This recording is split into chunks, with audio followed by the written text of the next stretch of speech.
Second key point. ఈ example తీసుకుంటున్నాను. 1 7 8 9 1789. చాలా జాగ్రత్తగా వినండి సార్. 1789 ఇచ్చిన నంబర్ని k ఇంటూ 10 పవర్ mగా రాయాలి. అంటే 10 పవర్లుగా రాయాలి. 10 పవర్లుగా రాయాలి. ఒకటి నేను 1789 ఇంటూ 10 పవర్ 0. 10 పవర్ 0 అంటే 1. అంటే ఇచ్చిన నంబర్ని యాజ్ ఇట్ ఈజ్గా అదే రాశాను. 9 అనేది యూనిట్ల స్థానము, 8 అనేది 10ల స్థానము, 7 అనేది 100లో స్థానము, 1 అనేది 1000లో స్థానము. నేను రైట్ నుంచి లెఫ్ట్కి వెళ్ళాలి. నేను ఎప్పుడైతే యూనిట్స్ ప్లేస్ నుంచి మిగతా ప్లేస్కి నేను లెఫ్ట్గా మూవ్ అవుతున్నానో యూనిట్స్ ప్లేస్ దాటాను. యూనిట్స్ ప్లేస్ దాటిన తరువాత డాట్ పెడితే దీన్ని నేను 178.9 ఇంటూ 10 పవర్ 1గా రాసుకోవచ్చా? డాట్ తర్వాత ఒక డిజిట్ ఉంది అంటే బాగా మనము లవము హారములో బై 10 వస్తుంది. 10 క్యాన్సల్ అవుతుంది. ఎప్పుడైతే నేను యూనిట్స్ ప్లేస్ నుంచి లెఫ్ట్కు మూతున్నానో 10 పవర్ అనేది ఒక్కొక్కటి పెరుక్కుంటూ వెళ్ళింది. యూనిట్స్ ముందు డాట్ పెట్టుకున్నాను. ఒక డిజిట్ ముందు డాట్ పెట్టుకుంటే నాకు పవర్ ఆఫ్ 10 1 పెరిగింది. ఇప్పుడు మళ్ళీ 10ల స్థానము ముందు పెట్టుకున్నాను. 10ల స్థానము ముందు పెట్టుకున్నాను కాబట్టి 17.89 ఇంటూ 10 స్క్వేర్ అయింది. లెఫ్ట్ నుంచి రైట్ నుంచి లెఫ్ట్కి వెళ్ళేటప్పుడు ఒక్కొక్క స్థానము మూవ్ అయ్యేటప్పుడు 10 పవర్ పెరుక్కుంటూ వచ్చింది. యూనిట్ స్థానము, 10ల స్థానము, 100లో స్థానము. 3 డిజిట్ల ముందట నేను స్లాష్ పెట్టుకుంటున్నా. 1.789 3 డిజిట్ల ముందట పెట్టుకుంటున్నా కాబట్టి 10 పవర్ 3 రైట్. అదే 4 డిజిట్లు ఇక్కడ ఉంది. యాక్చువల్గా దీని వాల్యూ ఏంటంటే సార్ దీన్ని ఎట్లా రాసుకోండి 178.0. 2ని 2.0గా రాసుకోవచ్చు కదా సార్. పాయింట్ని నేను లెఫ్ట్కి మూవ్ చేసుకుంటూ వెళ్తున్నాను. లెఫ్ట్కి ఒక స్థానం మూవ్ చేస్తే 10 పవర్ 1 వచ్చింది. 2 స్థానాలు మూవ్ చేస్తే 10 పవర్ 2 వచ్చింది. 3 స్థానాలు మూవ్ చేస్తే 10 పవర్ 3 వచ్చింది. 4 స్థానాలు మూవ్ చేస్తే 10 పవర్ 1 వచ్చింది. అంటే మీరు ఇంకోటి ఏంటంటే 1.789 ఇంటూ 10 పవర్ 4. దీన్ని ఇలా 5 రకాలుగా రాసుకోవచ్చు. ఒక నంబరు 178ని 178.0గా రాసుకున్నా.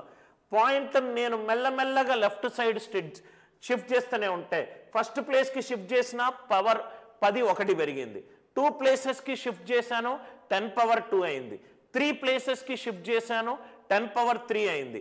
4 ప్లేసెస్కి షిఫ్ట్ చేశాను 10 పవర్ 4 అయింది. అంటే మనము లెఫ్ట్ టు రైట్, రైట్ నుంచి లెఫ్ట్కి, ఇది first left to right. Next కేసులో చేద్దాం. రైట్ నుంచి లెఫ్ట్కి వెళ్తున్నాను, రైట్ టు లెఫ్ట్. ఇది నా లెఫ్ట్ కదా సార్. రైట్ టు లెఫ్ట్కి వెళ్తున్నాను. ఎప్పుడు వెళ్తున్నాను? ఒక right most non zero digit నుంచి స్టార్ట్ చేస్తున్నాను. Right most non zero digit నుంచి స్టార్ట్ చేస్తున్నాను. Sir right most non zero digit ఇది చాలాసార్లు మనము అరిథమెటిక్లో ఈ వర్డ్ యూజ్ చేసాం. Right most non zero digit. Right most non zero digit అంటే ఏంటి? 100లో right most non zero digit, zero కాకుండా ఉన్న ఒక అంకె. 0 0 ఇవన్నీ సున్నాలు. Right most non zero digit ఎంత? 1. 237940 0 కాకుండా లెఫ్ట్కి వెళ్ళేటప్పుడు వచ్చిన మొట్టమొదటి అంకె ఎంత సార్? 4. 172.80 లెఫ్ట్కి వెళ్ళేటప్పుడు అన్నీ కూడా లెఫ్ట్కి వెళ్ళేటప్పుడు వచ్చిన మొట్టమొదటి జీరో కాని అంకె.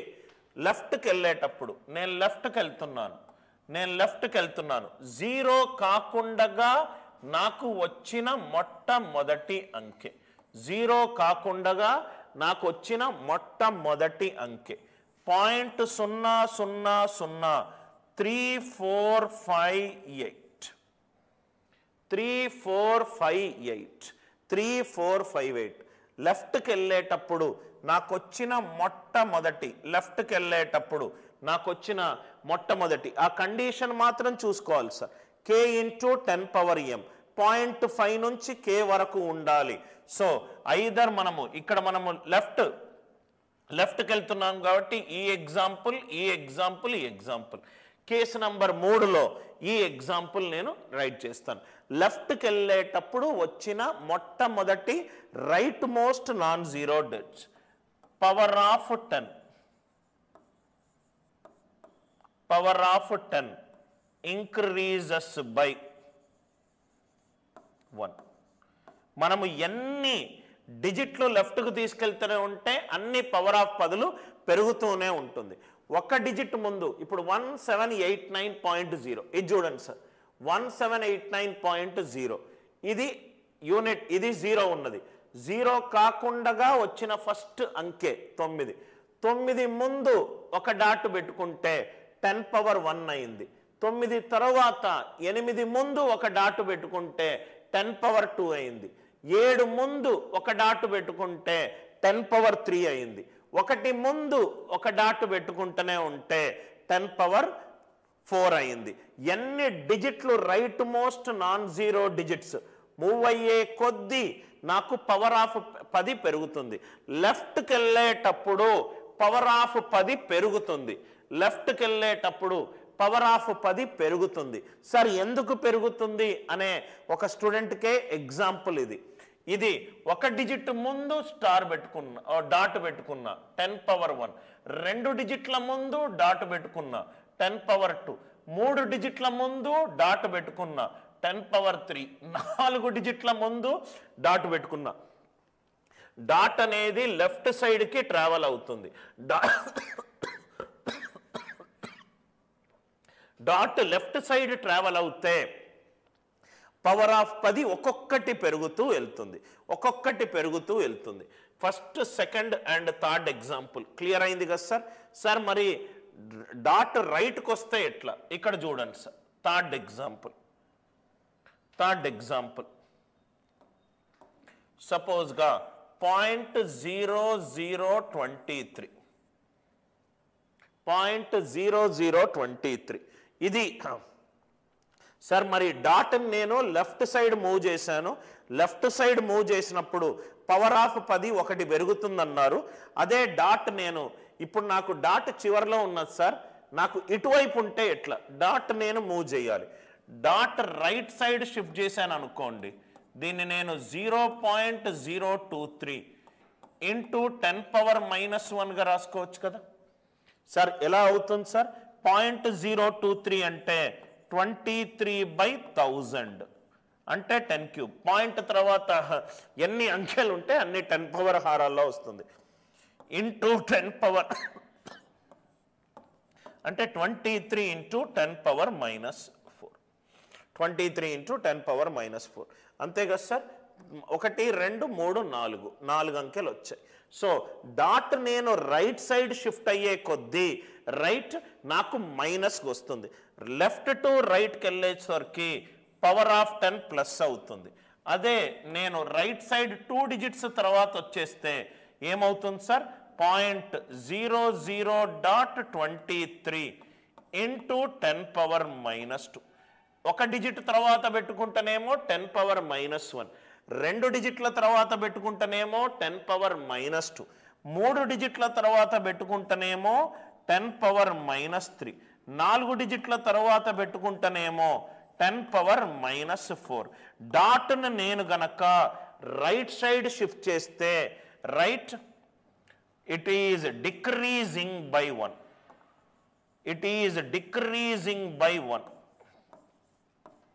డిక్రీజింగ్ బై 1, అందుకే మైనస్ సైన్. ఓన్లీ మూడు కీ పాయింట్లు ఉన్నాయి సార్. ఆర్డర్ ఆఫ్ మ్యాగ్నిట్యూడ్ టాపిక్లో ఓన్లీ మూడు కీ పాయింట్స్ ఉంటే ఎన్ని క్వశ్చన్స్ అయినా మనం చేయొచ్చు. ఏంటి సార్ ఆ 3 కీ పాయింట్స్? దయచేసి నోట్స్లో రాసుకోండి. ఫస్ట్ కీ పాయింట్ ఏంటంటే, ఏదైనా సంఖ్యని k ఇంటూ 10⁻m రాయాలి. k అనేది 0.5 అండ్ లెస్ దాన్ 5, ఆ వాల్యూల మధ్యలో ఏ వాల్యూ అయినా తీసుకోవచ్చు. ఇది ఒక సైంటిఫిక్ నొటేషన్ సార్. మరి దీనికి ఆన్సర్ ఏమవుతుంది సార్? 1789కి ఆర్డర్ ఆఫ్ మ్యాగ్నిట్యూడ్ ఎంత సార్? k వాల్యూ అనేది 0.5 నుంచి 5 వరకు ఉండాలి. ఇది 0.5 నుంచి 5 వరకు లేదు, ఇది 0.5 నుంచి 5 వరకు లేదు. 1.7 అనేది 0.5 నుంచి ఉంది. అంటే ఈ క్వశ్చన్కి ఆర్డర్ ఆఫ్ మ్యాగ్నిట్యూడ్ ఎంత సార్? ఈ క్వశ్చన్కి order of magnitude 3. Order of magnitude 3. Are you all with me? పలు రకాలుగా రాసుకోవచ్చు. ఏదైతే కండిషన్ సాటిస్ఫై అవుతుందో అదే దాని ఆర్డర్ ఆఫ్ మ్యాగ్నిట్యూడ్. ఇక్కడ కూడా నాకు ముందొచ్చే k వాల్యూ 0.5 నుంచి 5 వరకు ఉండాలి. 2 అనేది 0.5 to 5 మధ్యలో ఉంది. అంటే ఈ క్వశ్చన్కి ఆర్డర్ ఆఫ్ మ్యాగ్నిట్యూడ్ ఏంటి సార్? -3. ఆర్డర్ ఆఫ్ మ్యాగ్నిట్యూడ్ అని ఏ వాల్యూ అని అంటాం? m వాల్యూ అని అంటాం. m ఏంటి సార్? 10 పైన ఏదైతే వాల్యూ ఉంటుందో అది ప్లస్ కావచ్చు, అది మైనస్ కావచ్చు, రైట్? k మాత్రము 0.5 నుంచి 5 వరకు ఈ కండిషన్ని సాటిస్ఫై చేయాలి. 3 కీ పాయింట్లు. డాట్ ఎక్కడున్నదో చూసుకోండి. లెఫ్ట్కు పోయే కొద్దీ పవర్ ఆఫ్ 10 పెరుగుతూనే వస్తుంది, రైట్కి వచ్చే కొద్దీ పవర్ ఆఫ్ 10 తగ్గుతూనే ఉంటుంది. ఒక 10-15 ప్రాబ్లమ్స్ చేద్దాం, మీకు కరెక్ట్